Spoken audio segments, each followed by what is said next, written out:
Le retour au lycée de base ou à l'école primaire de base, d'où on est issu, c'est pour beaucoup un événement. Cette personne qui vient nous voir, elle a fait carrière.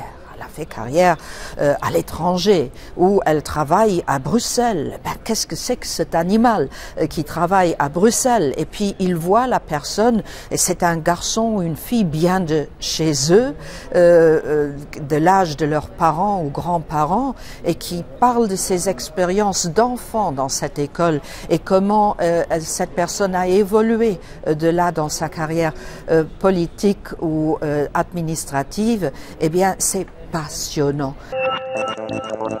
La première chose qu'il demande, quelle sera notre vie? Est-ce que je vais encore trouver un poste pour pouvoir travailler?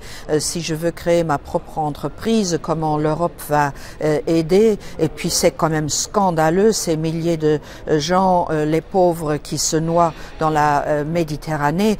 C'est plutôt des choses pareilles que les jeunes nous demandent. Ils sont très peu intéressés par les institutions et par les structures. Il faut toujours leur expliquer ça parce que ceci explique beaucoup de décisions, positives ou négatives. Donc c'est important qu'ils aient ça comme bagage. J'ai commencé à aller dans les lycées il y a 25 ans. Et je suis allée régulièrement. D'ailleurs, souvent, on m'a demandé d'aller dans les lycées français près de la frontière ou dans les lycées allemands parce qu'ils voulaient avoir un politique qui représente un visage de cette Europe et qui ne parle pas de théorie mais de pratiques vécues. Donc mon expérience est que ça n'est pas beaucoup changé.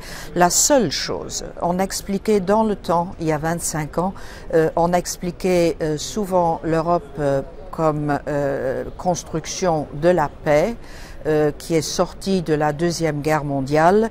La Deuxième Guerre mondiale, pour les jeunes d'aujourd'hui, c'est Cléopâtre, ils n'ont plus tellement un lien avec ça, donc ils ont un lien avec ce qui se passe en Libye, en Syrie, sur la Méditerranée, maintenant en Ukraine.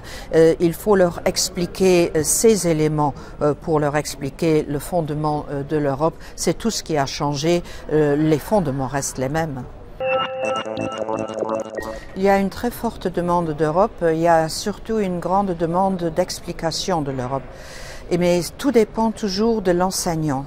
Il y a des jeunes qui sont super bien préparés parce que leur enseignant leur a donné les bases de cette information et donc ils peuvent réfléchir eux-mêmes, ils peuvent poser des questions qui leur pèsent et ils sont toujours très intéressés. Je ne suis jamais sortie d'une réunion avec les étudiants qui n'ait pas bien marché. Ça a toujours très bien marché.